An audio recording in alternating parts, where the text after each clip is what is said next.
அலி இப்னு அபீ தாலிப் ரலியல்லாஹு தஆலா அன்ஹு அவர்களிடத்தில் கேட்கப்பட்டது, அலி அவர்களே, இந்த பூமியில் எது மிகவும் சக்தி வாய்ந்த விஷயம் என்று கேட்டபொழுது அலி ரலியல்லாஹு தஆலா அன்ஹு அவர்கள் சொன்னார்கள், அல்லாஹ் இந்த பூமியில் மலைகளை அல்லாஹ் சக்தியாக படைத்திருக்கிறான். சொன்னார்கள், இல்லை, அந்த மலைகளை உடைக்கக்கூடிய இரும்பை அல்லாஹ் படைத்திருக்கிறான். வாக்குவல் ஹதீத், இரும்புதான் மிக சக்தியானதாக இருக்கிறது. இல்லை, அந்த இரும்பை கரிக்கக்கூடிய நெருப்பை அல்லாஹ் சக்தியாக படைத்திருக்கிறான்.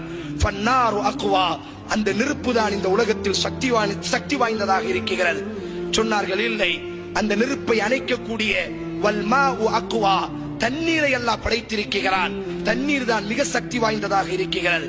இல்லை, அந்த தண்ணீரை சுழல வைக்கக்கூடிய வர்ரீஹ் அக்வா, மேகத்தை அல்லாஹ் படைத்திருக்கிறான். அந்த மேகம் தான் சக்தி வாய்ந்ததாக இருக்கிறது. இல்லை, ஃபர்ரீஹு அக்வா, அந்த மேகத்தை விடவும் காற்றை அல்லாஹ், அந்த மேகத்தையும் கலைத்து செல்லக்கூடிய ஆற்றலை அல்லாஹ் காற்றிற்கு கொடுத்திருக்கிறான். ஃபர்ரீஹு அக்வா, காற்று தான் மிக சக்தி வாய்ந்ததாக இருக்கிறது. இல்லை, இல்லை, அந்த காற்றையும் மனிதன் தனது கைகளிலும் தனது பாக்கெட்டிலும் சேமிக்கிறான்.